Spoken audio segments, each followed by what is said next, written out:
Alors, on va commencer. On s'était arrêté la semaine dernière sur la fin du Pérec Aleph. On commence maintenant le Pérec Bet.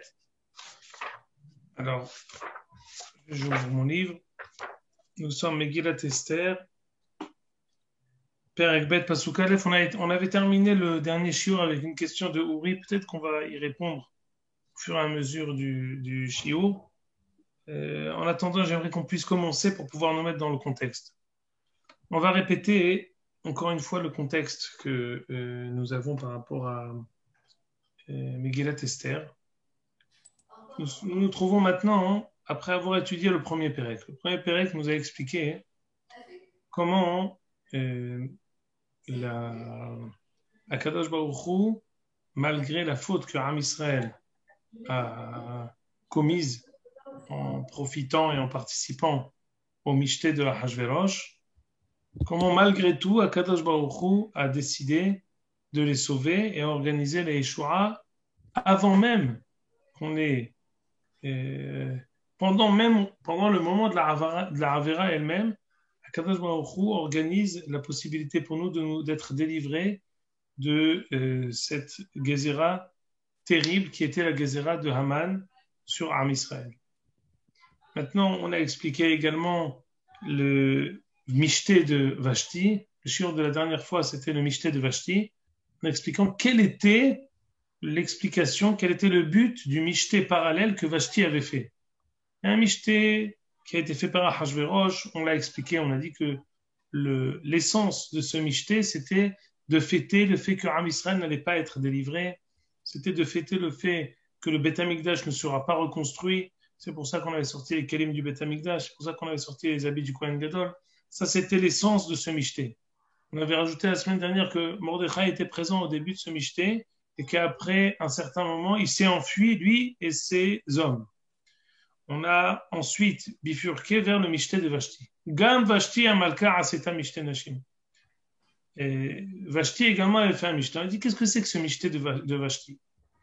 Et on avait donné par plusieurs endroits dans le Targum, donc dans la tradition qui traduit Megillat Esther, qu'en fait, le moteur de l'arrêt de la construction du Beth Amikdash, qu'en fait, la trame de toute la Megillah, c'est que c'est les années qui ont précédé la Megillat Esther. À savoir, Koresh avait autorisé, avait encouragé le retour de Am Israël en Eretz Israël. Il avait même encouragé la reconstruction du Beth Amikdash. Et Vashti, c'est elle qui a initié le fait d'arrêter cette reconstruction du Beth Amikdash. C'est Vashti. C'est ça ce qu'on veut dire quand on dit Vaïbime Ahashverosh. C'est ce même Ahashverosh qui a ordonné l'arrêt de la reconstruction du Beth Amikdash sous l'influence de sa femme Vashti.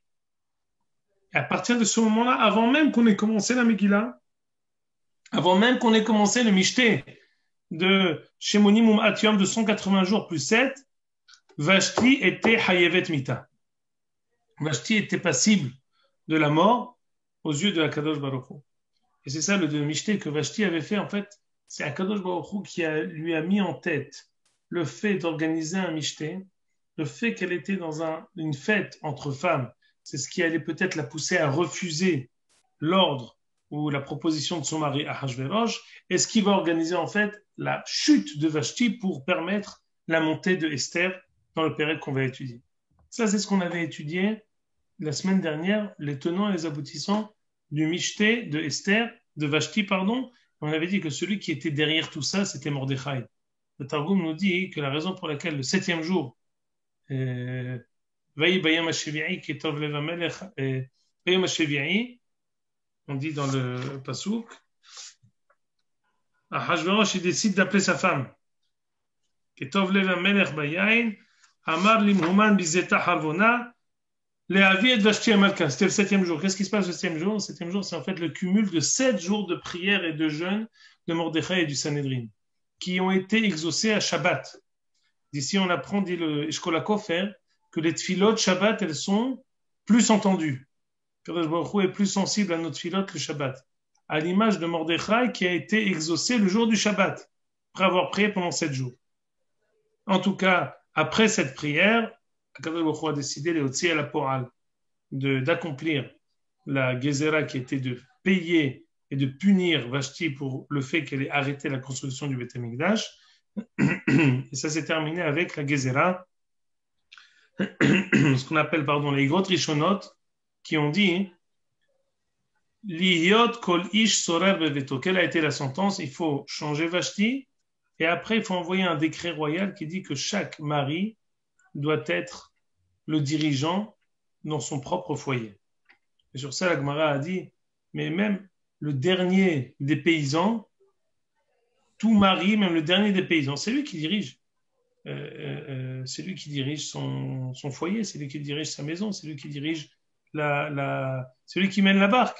Qu'est-ce que ça veut dire qu'on a eu un décret royal? On en vient à la question de Uri, qui était Umdaber Kilshon Amo. On encourage chaque mari à diriger et de parler comme le langage de son peuple. C'est-à-dire quoi, de parler comme le langage de son peuple? Alors, le pshat, pachout, ça veut dire nous ne voulons pas entraver la liberté dans chaque foyer. Même si nous rentrons dans les foyers particuliers de chacun et de dire faites comme ci ou faites comme ça, dirigez, que les maris dirigent, alors tu peux dire c'est une entrave à la pratiout, c'est-à-dire l'intimité de chacun dans sa demeure. Ahashverosh, il est rentré jusque là-bas. Non, tu peux continuer à parler le langage qui te convient, tu peux continuer à parler ta propre langue. Même Ahashverosh, qui est le roi de 127 provinces, il conçoit la pluralité des langages. Donc en fait, ce c'est pas forcément qu'on parle le langage de son peuple.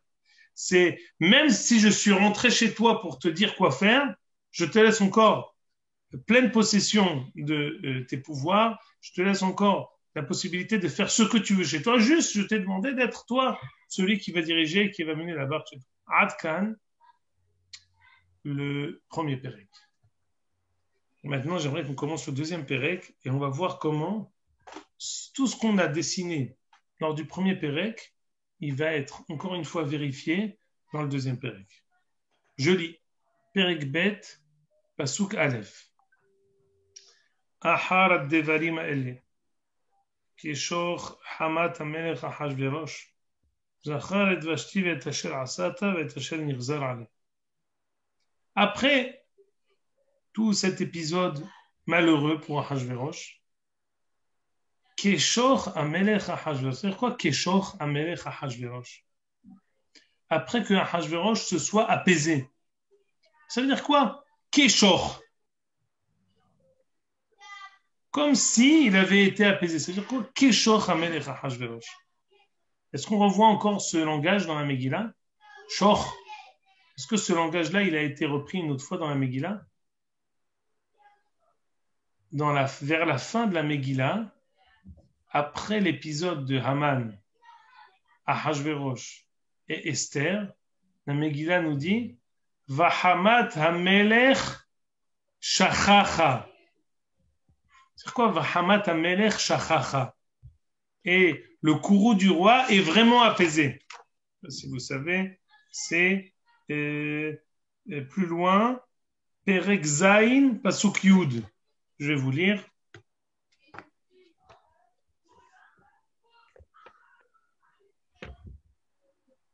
Perek Zayin pasuk Yud, on dit Vaitlu et Haman. On a pendu Haman. Vahamat hamelech shachacha. Et là, il s'est calmé. Quoi, mais tu t'étais pas calmé déjà? Keshor hamelech Ahashverosh, ça fait 2 fois que tu te calmes. Tu t'étais pas déjà calmé au début?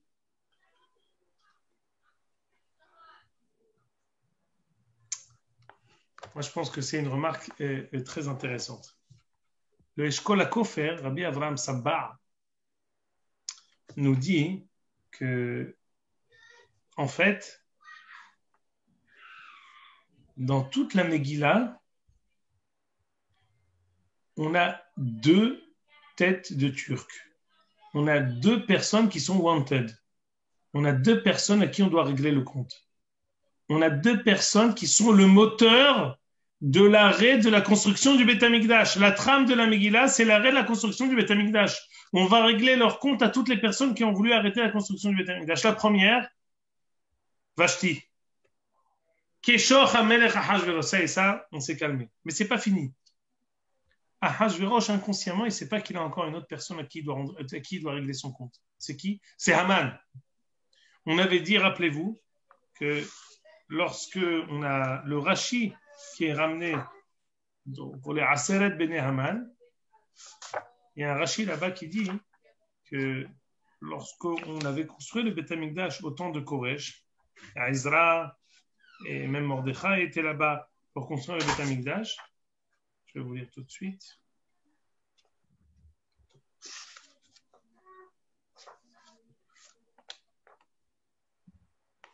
Rashi nous dit, dans Perek Tet, Pasuk Yud, Aseret Bene Haman. ראיתי בסדר עולם, אלו 10 שכתבו שטנה על יהודה וירושלים. Les 10 enfants de Haman, c'est ceux qui ont écrit une missive pour arrêter la construction du Beth Amikdash. ומהי השטנה? לבטל העולים מן הגולה בימי קורש שהתחילו לבנות את הבית. וכשמת קורש ומלך אחשוורוש והתנסה המן, דאג שלא יעסקו אותם שבירושלים בבניין. Lorsque Ahashverosh a suivi Koresh et que Haman est devenu vice-roi, il s'est occupé personnellement à l'arrêt total de la construction du Beth Amikdash. Donc c'est qui la deuxième personne à qui on doit qu'on doit arrêter, à qui on doit régler son compte? Haman. C'est seulement après qu'on ait réglé son compte à Haman, Vahamat Amelech Shachacha. On a commencé Vashti, la fin du premier Pérec, Keshor Amelech Ahashverosh. Il s'est calmé, c'est comme si quelqu'un il est apaisé. Je dis mais je te sens, t'es toujours pas encore, t'es pas encore tranquille. Non, je suis pas tranquille. Ce sera que après que Haman, on ait réglé son compte à Haman, à ce moment-là je serai tranquille. Le Eshkol HaKofer dit, c'est pour ça qu'on dit Keshor. C'est quoi Keshor? Keshor, ça veut dire comme s'il avait été apaisé, mais il n'est pas. Personnellement, profondément, il n'est pas apaisé. Il est apaisé à moitié. Il ne sera apaisé qu'après que Haman soit détruit, que Haman soit puni. Vous allez me dire, mais attends, mais Ahashverosh, lui, il est chef Ve'al Ta'aseh, mais c'est lui qui a laissé les choses faire, c'est lui qui a placé Haman, c'est lui qui a fait ce qu'il a fait. Comment ça? Comment Ahashverosh, il est courroucé? Comment Ahashverosh, il est pas tranquille du fait que on n'ait pas réglé son compte à Vashti et qu'on n'ait pas encore réglé son compte à Haman? Pourquoi? Mais lui, il est pas juif, il s'en fiche du Beth Amikdash. Lui, c'est un opportuniste. Il est là où ça marche. Il est là où il peut être encore plus, avoir un règne encore plus grand, encore plus prospère. Pourquoi on dit que lui-même, Ahashverosh, il est troublé du fait qu'on n'ait pas encore réglé son compte à Haman. Alors laissez-moi vous dire qu'on le répétera, mais Ahashverosh, qu'est-ce que vous voyez dans le mot Ahashverosh? Comment il s'appelle Ahashverosh? C'est quoi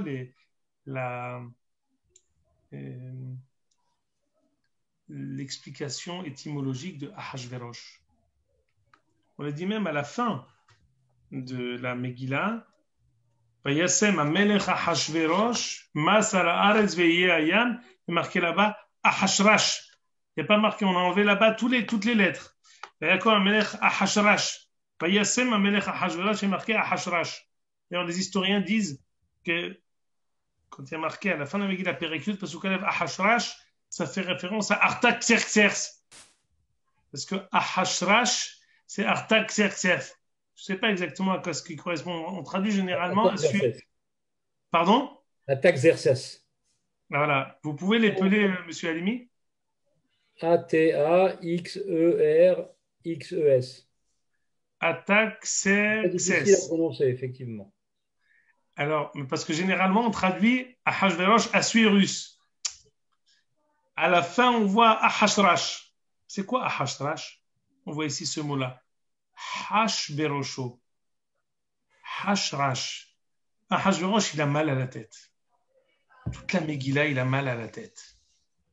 Hashrash. On dit dans la Gemara, Hashverosho ya'asok bat-Torah. Quelqu'un qui a mal à la tête, il étudie la Torah. Hashrash. Ahashverosh, il a mal à la tête. Toute la Megillah, il a mal à la tête. Il n'est pas tranquille.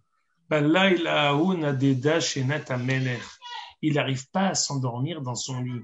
Il se retourne un peu comme nous le samedi soir quand on a un peu trop dormi Shabbat après-midi et on se retourne dans le lit toute la nuit de samedi à dimanche. On n'arrive pas à dormir. Hashberosho, il a mal à la tête, il réfléchit, il dit mais c'est pas possible, ce royaume énorme, comment je vais réussir à le gérer? Qui est pour moi? Qui est contre moi? Où sont les complots? Qui m'aime vraiment? Qui veut me couper la tête? Qui veut me faire un putsch? Il n'arrive pas à s'endormir. Tout le temps de son règne. Il s'appelle Ahashverosh. Son nom traduit et laisse transparaître la personnalité de Ahashverosh. Il n'est pas tranquille. Ahashverosho, il a mal à la tête. Quand on dit Vahamat Amelech Shachacha Keshoch Amelech Ahashverosh, en tant que roi de ce royaume, il sent les enjeux. On sait qu'un roi, c'est pas seulement une marionnette. On dit Lev Melachim Beyad Hashem. Le cœur du roi, même si c'est le dernier et comment dire, même si c'est on peut dire même la personne qui peut nous paraître la plus bête.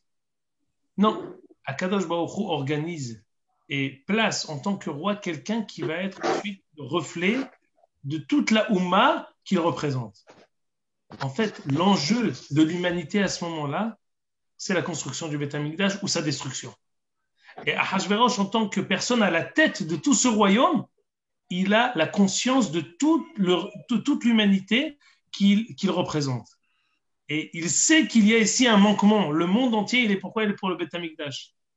Beth Amikdash kinyan echad, hamisha kinyanim. Mikedash Hashem konenu yadecha. Il y a plusieurs kinyanim dans ce olam haaretz. Shamayim va'aretz kinyan echad. Avraham Avinu kinyan echad. Beth Amikdash kinyan echad. Il y a des choses pour lesquelles le monde entier a été créé. Celui qui se mesure à ces choses-là, il est directement en péril. Le manque de tranquillité qui envahit Ahashverosh de manière perpétuelle, elle est due au fait que ce qui est censé être ne peut pas arriver. C'est quoi? La construction du Beth Amikdash. Pire encore, il laisse faire les antagonistes au Ham Israël d'empêcher de construire le Beth Amikdash. Vashti, qui ne voulait pas que les actions de son arrière-grand-père, de son grand-père Nebuchadnezzar soient annulées. Vashti, en tant que représentante directe de son grand-père Nebuchadnezzar, elle voulait arrêter la construction du Beth Amikdash. Et Haman, en tant que Zar'an shel Amalek, il veut empêcher la construction du Beth Amikdash. Ces deux personnes-là,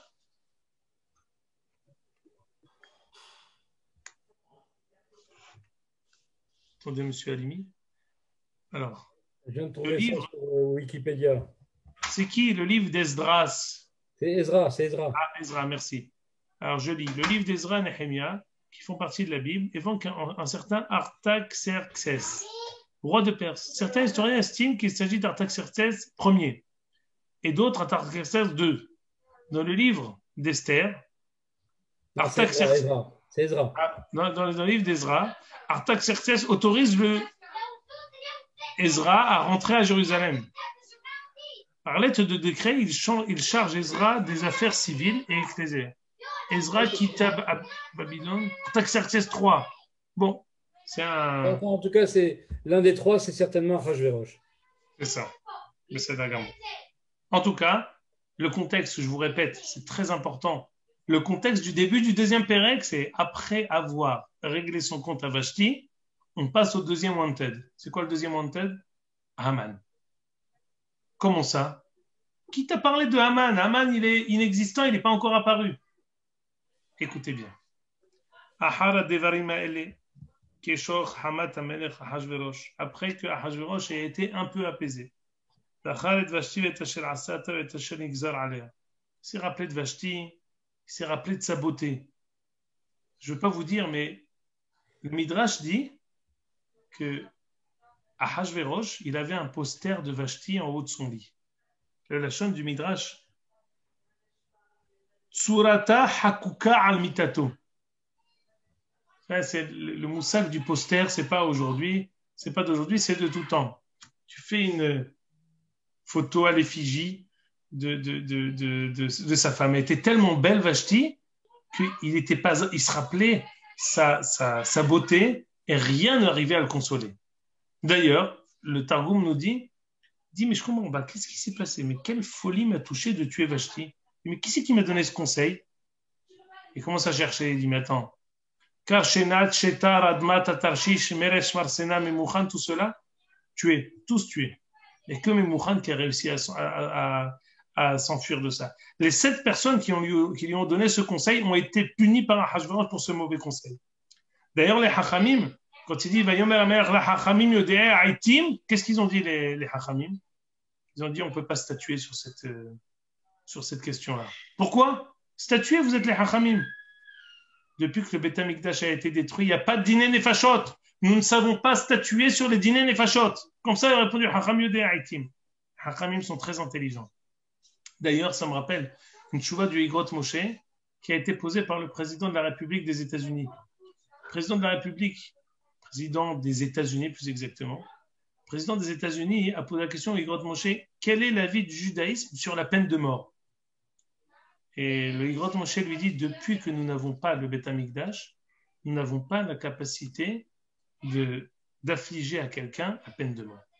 La même réponse que les Hachamim ont donnée à Hachvérosh, c'est la réponse que le Igrot Moshe a donnée au président des États-Unis. En tout cas, eux, ils n'ont pas été punis, ils étaient très intelligents, les Hachamim. Ils savent que de donner quoi que ce soit, de dire quoi que ce soit à Hachvérosh, ça peut se retourner contre eux, pire encore. À Hachvérosh, qui est le grand ennemi du Beth Amikdash, il lui dit, tu sais, quand il y avait le Beth Amikdash, on avait Ashrat Shrina, on avait la Nevoua, on avait la possibilité de statuer sur la peine de mort. Maintenant, on ne peut pas le faire.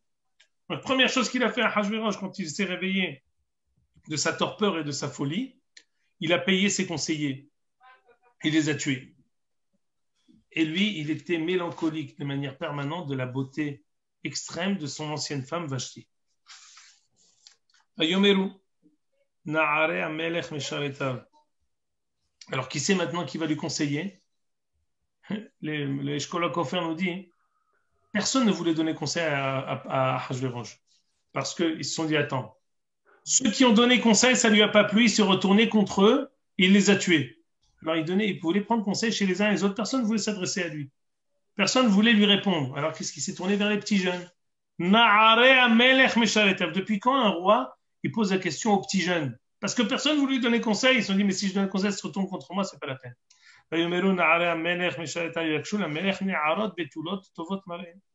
On va essayer de prendre toutes les jeunes filles du royaume.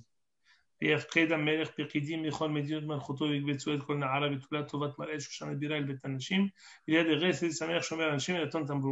attention, on ne va pas leur dire de venir de manière délibérée, de manière voulue. Pourquoi? Parce que quelle femme va vouloir venir? À Hachvérosh, il avait une mauvaise réputation aux yeux des conseillers, il avait une très mauvaise réputation aussi aux yeux des femmes. On se dit, mais il est fou. Sa femme lui a désobéi une fois, il lui a coupé la tête. Qui c'est qui va vouloir se marier avec le roi? Alors c'est vrai que c'est alléchant d'être la femme du roi, et c'est pour mourir quelques années après, ou quelques journées après, ou quelques mois après, c'est pas la peine. Alors il a dit, les Néharim, ils ont dit, on a une idée intermédiaire. Tu vas faire les listes de toutes les jeunes filles du royaume, et tu choisiras. Tu ne vas pas leur demander de venir parce que personne ne viendra, mais par contre, tu vas répertorier toutes les femmes du royaume. On continue. Alors écoutez,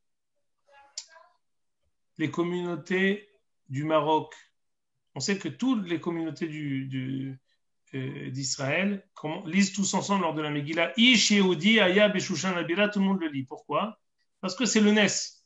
C'est des psukim phares qui expriment le Nes. Ici,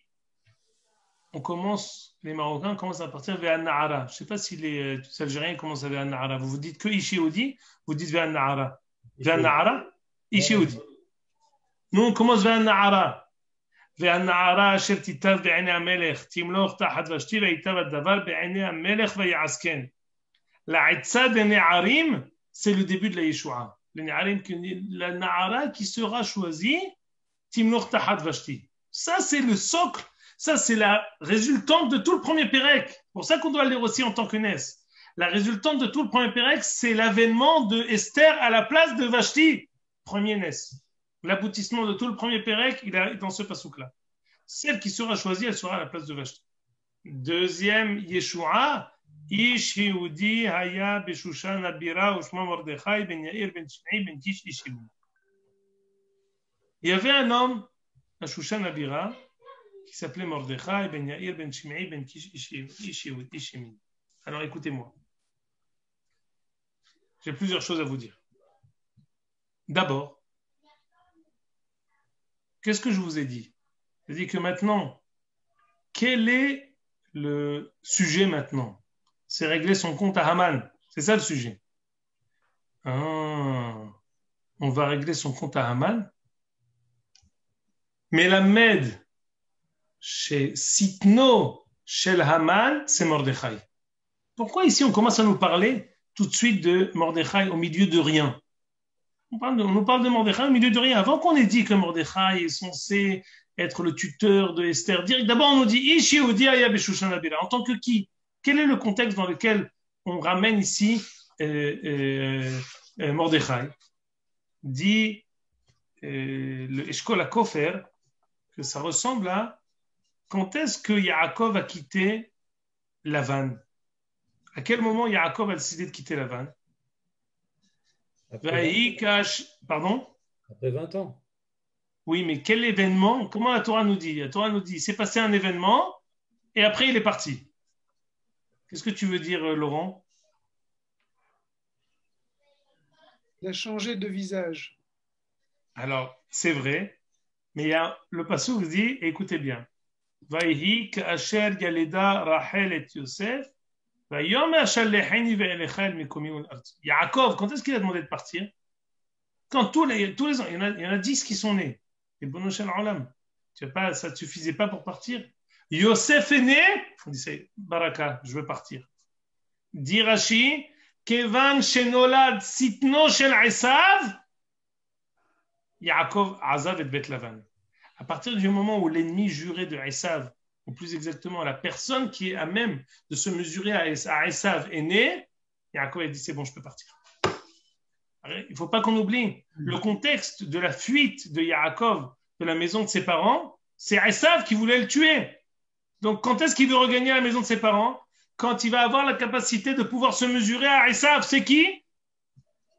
C'est Yosef. Sheneemar, Fehaya, Bet Yaakov Esh. Uvet Yosef Lehava, Uvet Esav Lekash. Celui qui va réussir à se mesurer à Esav, c'est Yosef. Shneemar, Elle Toledot Yaakov Yosef. Voici les enfants de Yaakov Yosef, mais il a 12 enfants. Non. Le quart de celui qui va se mesurer à Esav, c'est Yosef. Alors ici, à l'image de ce qu'on a dit pour Yosef qui va être l'ennemi juré de Esav, on a qui va être l'ennemi juré de Haman, Mordechai. Pourquoi? En bene banav, en Amalek nimsar, ela beyad bene banav shel Rachel. Amalek, il n'a la possibilité d'être détruit, d'être anéanti que par le biais de Bene Rachel.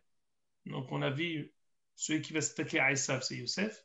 Celui qui va s'attaquer à Haman, c'est Binyamin. Ben Yair, Ben Shimei, Ben Kish, Ishemini, un descendant de Binyamin. Donc, je répète, dans quel contexte on a mentionné ici Mordechai? Réponse, on a mentionné Mordechai comme celui qui va être l'ennemi juré de Haman, celui qui va réussir à le tuer, celui qui va réussir à anéantir, celui qui va être le commandant, le général, qui va réussir à gagner le deuxième wanted de la Megillah. Premier wanted de la Megillah, Vashti. Deuxième, Haman. Qui est celui qui va se mesurer à lui? Ish Yehudi Aya Beshushan Abira Ushma Mordechai. C'est une première chose que je voulais vous dire. Deuxième chose. On dit juste après. Alors, je reviendrai après sur ces psukim-là à propos de Mordechai. J'aimerais reprendre autre chose. Asher oglam Yerushalayim. Im agola asher ogletaim Yechonia melech Yehuda asher eglan Nebuchadnezzar melech Babel. On va l'étudier ça, mais je veux prendre le prochain passage. Vahi omen et Hadassah hi Esther bat Dodo. Ki en la av va'em va'na'ara yifattoha betuvat parei uvmot aviha ve'ima lekaha Mordechai lo levat. Pourquoi nous avons un besoin important de nous dire que Esther était orpheline? Qui en la av va'em. On sait beaucoup de choses. Pourquoi tu ne me dis pas elle avait des frères, elle avait des sœurs? Est-ce qu'elle avait un tonton? Oui, bon, pour le coup, elle avait un tonton. C'était Mordechai. Mais pourquoi on nous dit qu'elle n'avait pas de parents? En quoi le fait de dire que Esther n'a pas de parents? Non. Pardon? C'est son cousin. Son cousin, très bien. Bat Dodo, c'est son cousin. Mais pourquoi on nous dit qu'elle n'a pas de parents? Alors, je vais vous dire ici quelque chose. Oui, vas-y, Hillel. Non, j'ai dit parce que sinon, pourquoi c'est lui qui s'occupe d'elle? Si elle avait des parents, on le précise pour comprendre qu'est-ce qu'elle fait chez Mordechai, c'est tout. Non, pas spécialement, parce que finalement, on va dire ici, juste après, que l'olevat pirouche le isha, qu'elle va être finalement sa femme. Donc, ça suffit de me dire, pourquoi tu veux me raconter toute l'historique? Ce qui m'intéresse, c'est que finalement, elle est mariée avec M. Mordechai, et elle va être prise au palais royal. C'est tout. Pourquoi tu veux me dire quel est son historique? Est-ce que ses parents ils étaient gentils, ils étaient vivants, ils n'étaient pas vivants? Pourquoi en tout cas en prélude, avant de dire quoi que ce soit sur elle? Écoutez ce yesod extraordinaire. Juste pourquoi, comment ça se fait qu'elle était mariée à Mordechai si elle a été prise au palais? C'était pas que les jeunes filles? Alors, on répondra à cette question-là. La question de Uri, c'est que normalement, on doit prendre seulement betulot shenit. On prenait que les jeunes filles qui sont jamais parties avec aucun homme. Ça veut dire quoi qu'elle a été mariée avec Mordechai? Ça, c'est des détails importants sur lesquels on reviendra ultérieurement. Moi, je vais m'arrêter sur ce détail-là parce que c'est quelque chose qui est mahouti sur la Megillah. Le fait que le Mordechai et Esther nous disent dans la Megillah que en la avvahem. Écoutez-moi bien. Qui sont les parents de Moshe Rabbeinu? Comment ils sont appelés dans la Torah? Ish. Vayelech ish, Hazak Monsieur Alimi, Vayelech ish mi Bet Levi, Vaikach et Bat Levi. Mais pourquoi on les connaît? Yochevet dodato lo leisha, Amram veitzhar. On connaît Amram et Yochevet, ils sont appelés, leur nom il est mentionné dans la Torah. Pourquoi quand on parle de la conception de Moshe Rabbeinu, Vayelech ish mi Bet Levi, Vaikach et Bat Levi, ils sont devenus inconnus. Le Maharal de Prague explique. Le Goël, celui qui va être le Salvateur, le Mashiach, le Messie, celui qui va sauver Am Israël d'Égypte, à la hauteur de Moshe Rabbeinu, il est tellement grand, il est tellement au-dessus des règles de la nature, on ne peut l'affilier à aucun parent. C'est pour cela qu'on ne peut pas dire que c'est qui le fils de c'est qui le papa et la maman de Moshe? Physiquement, c'est Yocheved et Amram.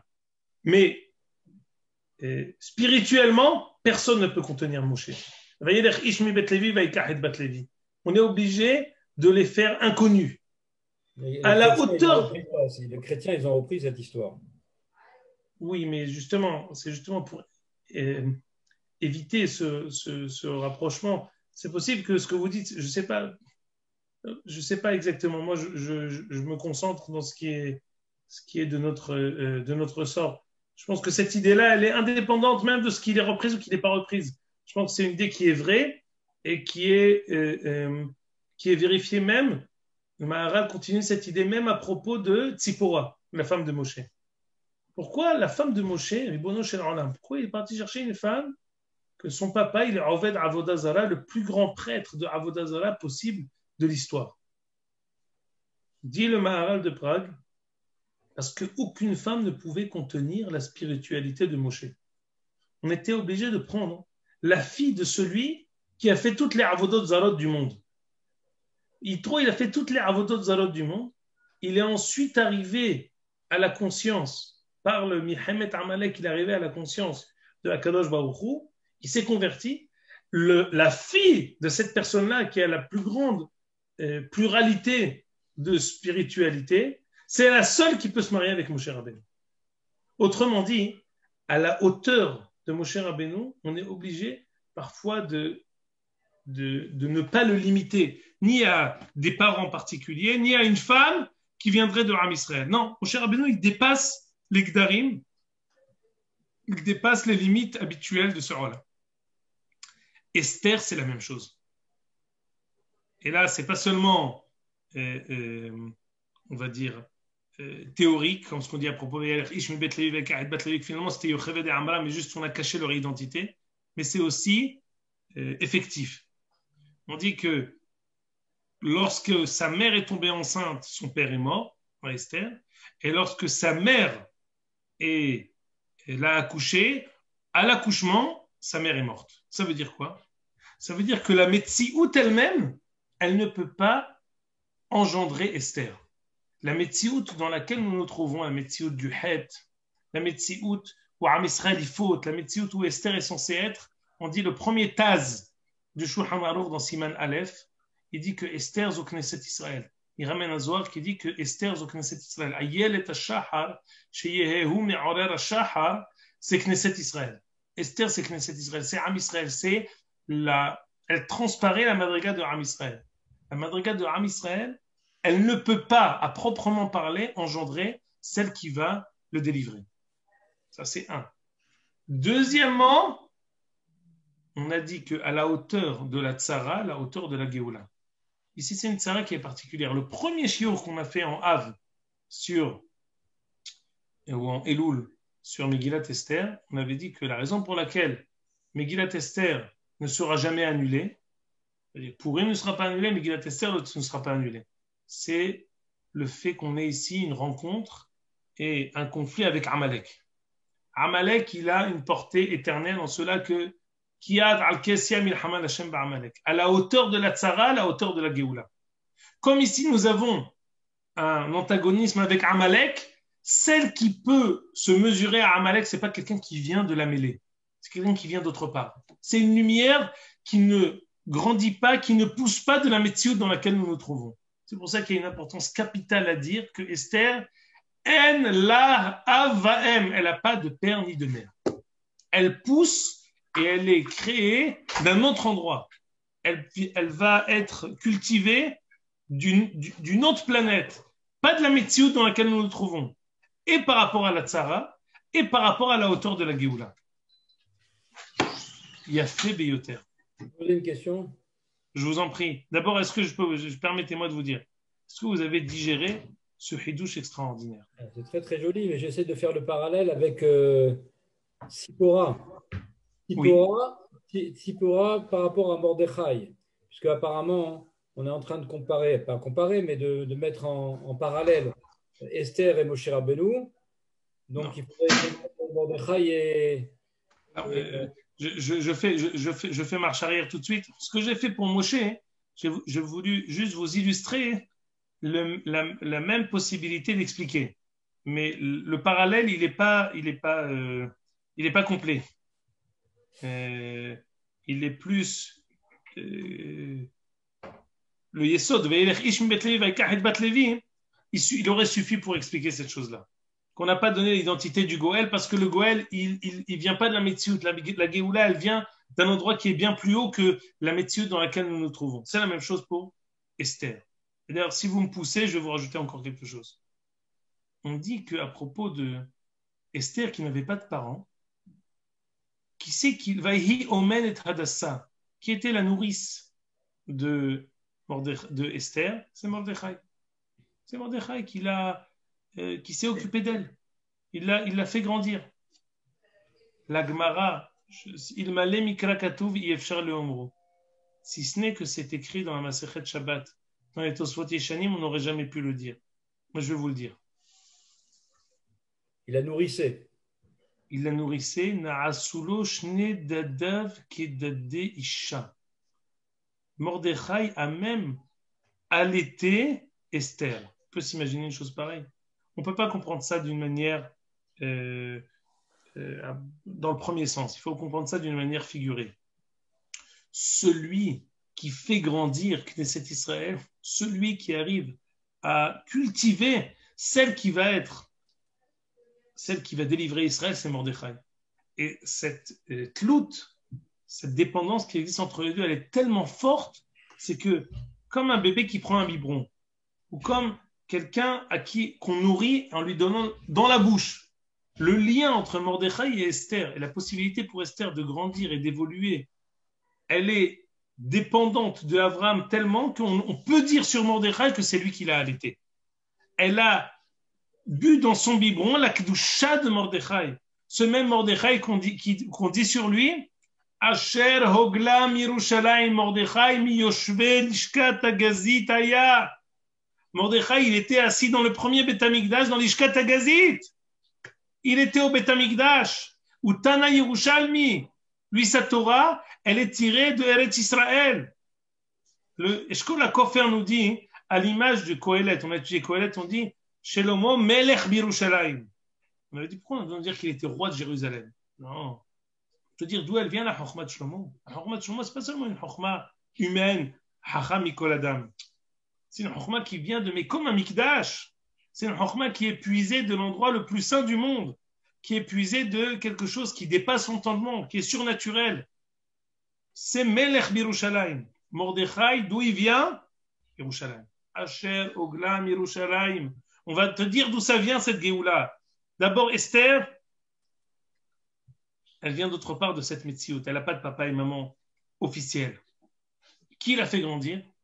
Asher Oglam Yerushalayim, Mordechai. Celui qui vient d'Yerushalayim, celui qui vient de l'Ishkat Hagazit, celui qui connaît, on sait le passouk qu'il y a dans Ezra Nehemia, que Mordechai est appelé Mordechai Bilshan. Il y a un passouk dans attendez. Il est dans la une seconde, je sors la feuille.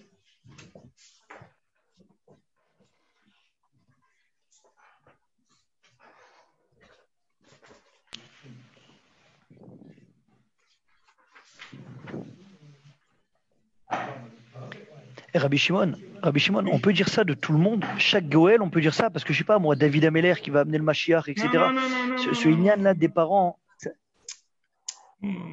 c'est spécialement sur Moshe Rabbeinu et Mordechai et Esther. C'est ce que je te dis, c'est que Esther, c'est ce que j'ai introduit. Esther, la facette éternelle de cette Géoula, que même les Hati de la voix, elle ne va pas être annulée. Esther, elle se mesure avec une lumière qui est éternelle. La source de cette Géoula, elle dépasse l'entendement. Vezichram lo yasuf mizar'am. Le Leshem Shevo Ve'ahlama nous dit que les Hati de la voix, toutes les Hagim, Atidim les Batel, tous les Hagim, ils vont être annulés. Ça veut dire quoi? Pas qu'ils vont être annulés. C'est que tous les dimanches, ce sera comme Pessah. Il y aura la Kedusha de Pessah qui éclairera. Tous les lundis, la Kedusha de Rosh Hashanah. Tous les mardis, la Kedusha de Shavuot. C'est-à-dire qu'on aura notre hall, il sera éveillé par la Kedusha de tous les Hagim. Est-ce qu'on tendra encore vers un point qui est encore plus haut? Est-ce qu'on tendra encore vers quelque chose pour lequel on veut arriver? Il dit oui, vers la Kedusha de Purim. Ça veut dire quoi? C'est-à-dire que la Kedusha de Purim, elle a une facette qui est éternelle, plus éternelle que la Kedusha des Hagim immédiates que nous connaissons. Parce que la Kedusha des Hagim que nous connaissons, on va arriver à la vivre au jour le jour. Mais on tendra alors vers la Kedusha de Purim. Et c'est pour ça que je dis que Esther, à la hauteur de cette Géoula, la hauteur de la Tzara, la hauteur de cette Géoula. Pourquoi? Parce qu'on a affaire à Amalek. Amalek, en akise shalem ve'en Hashem shalem. Kiyad al kesya milhama Hashem ba'amalek. En cela, la Géoula de Purim, elle est différente des autres Géoulas. Celle de Moshe, on dit que Moshe, ou Goël Arishon, ou Goël Aharon. Moshe Rachetevot, Ma Shehaya, Hu Shehihe. Moshe, il nous a délivré la première fois, il nous délivrera la dernière fois. Ma Shehaya, Hu, c'est le passouk dans Kohelet qui dit Ma Shehaya, Hu Shehihe, ce qu'il y a eu, il y aura. C'est aussi vrai, Moshe, il viendra avec Eliyahu, les Hati de la voûte. Donc la Géoula Harona, on l'a déjà dit une fois, que le Goël qui va l'engendrer, mais celle qui est maintenant celle dont on parle avec Amalek, celle vers laquelle on va encore tendre les Hati de la veau. Mais qui sait d'où elle va tirer sa force? Mordechai. Mirushalayim, l'Ishkat Hagazit. Imaginez-vous aussi, il était déjà au temps du premier Beth Amikdash.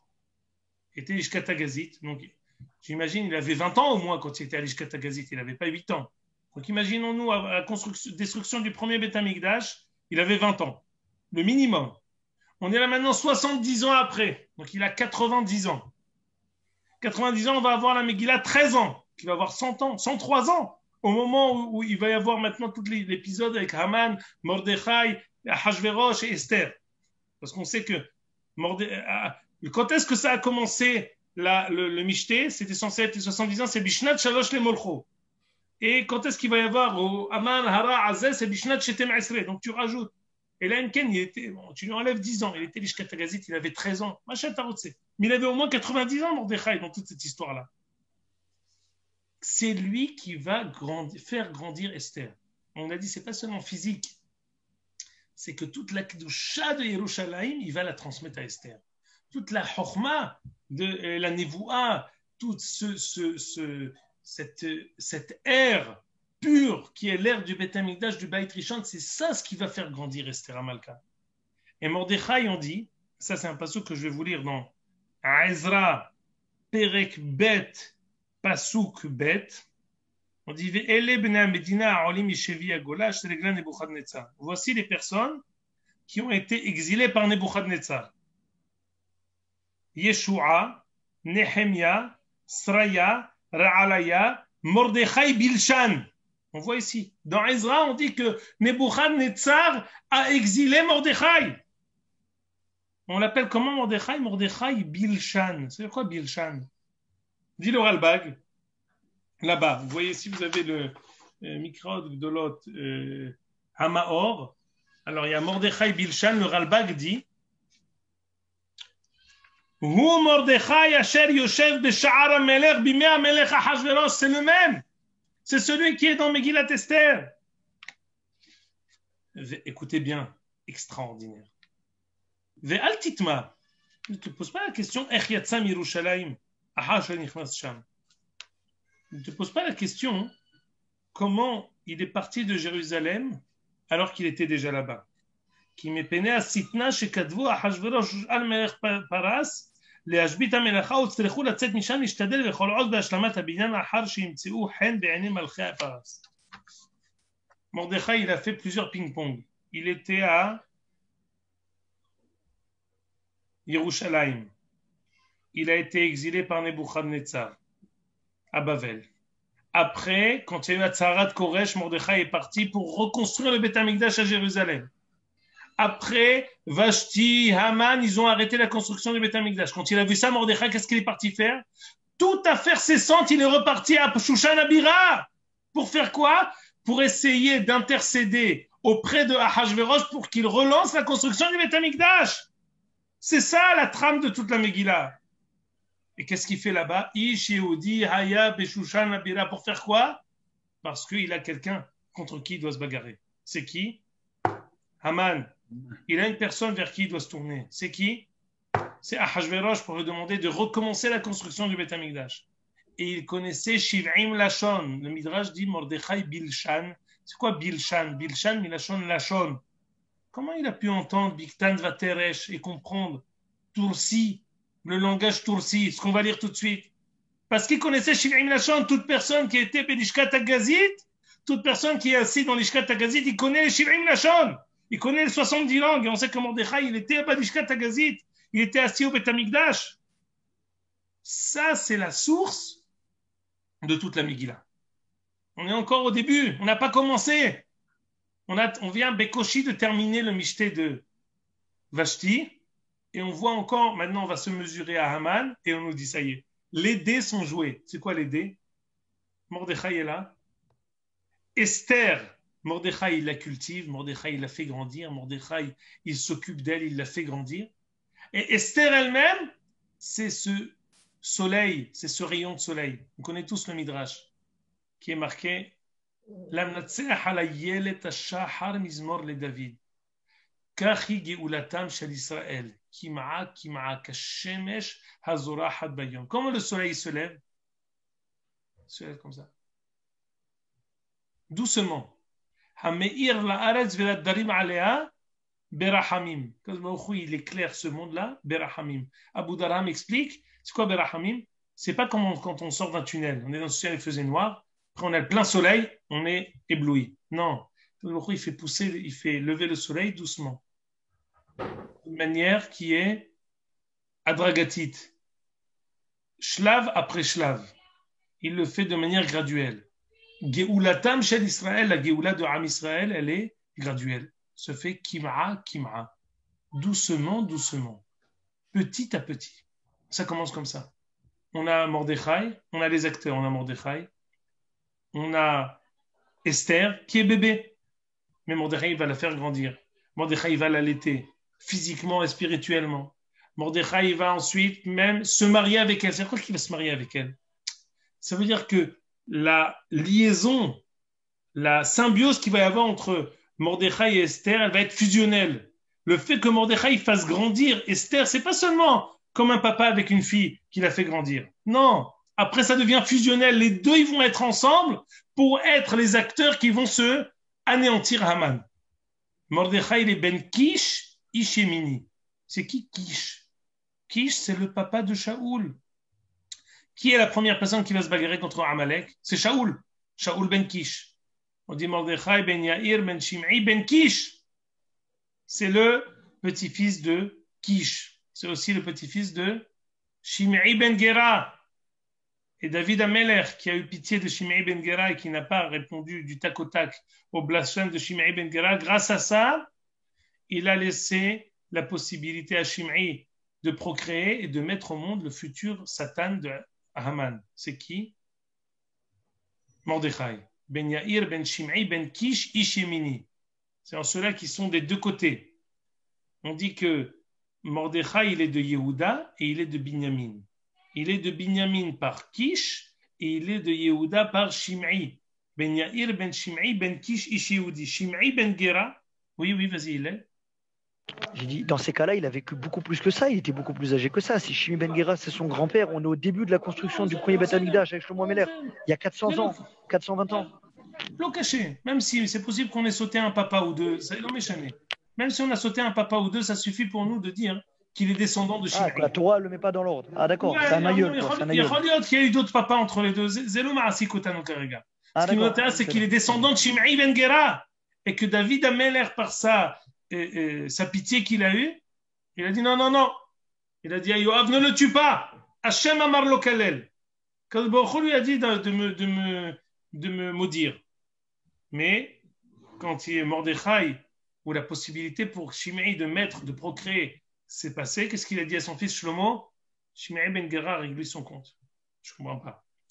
Tu as patience avec lui ou tu n'as pas patience avec lui? Non, j'ai patience avec lui à partir du moment où il met au monde Mordechai.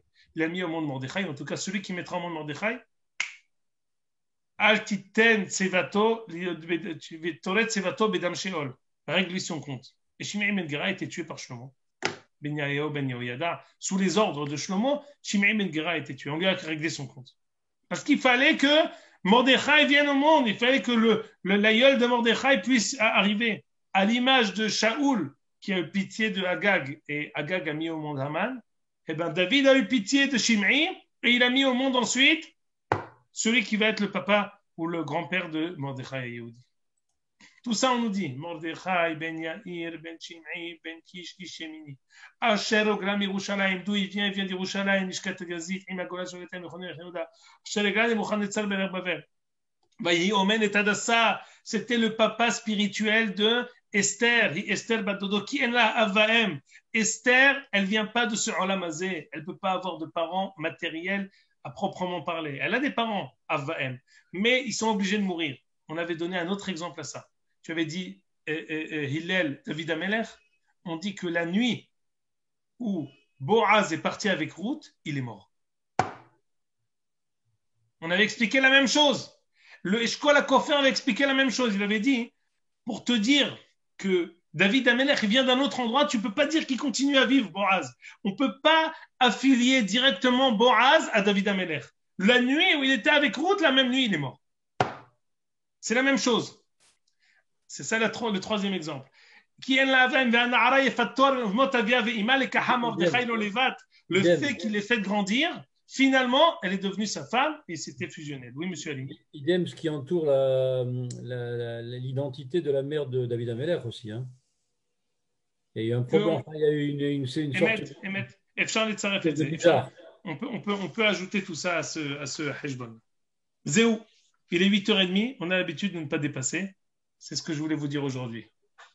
Hazakouba, les amis, je vois que Hillel est content. J'ai kiffé grave. C'était génial. Khazak. Le Yesod sur les parents de Esther, c'était incroyable. Je vous envoie l'enregistrement. Hein. Hazak Baruch. Il a fait- Salut les amis. Allez, Shabbat Shalom, Rav. Tizkou les shanim rabot neimot et tov. Au revoir, monsieur Rubin. Le bonjour à votre fils. Au revoir, Rav. Kol Tov, les Itraot. Shalom, Shabbat shalom. shalom. Au revoir mon frère Daniel. Au revoir, monsieur Alimi. Bye. Les Itraot. Au revoir, Talia Maimon. Bye bye. Au revoir, monsieur Halimi. Shabbat Shalom. Shabbat shalom.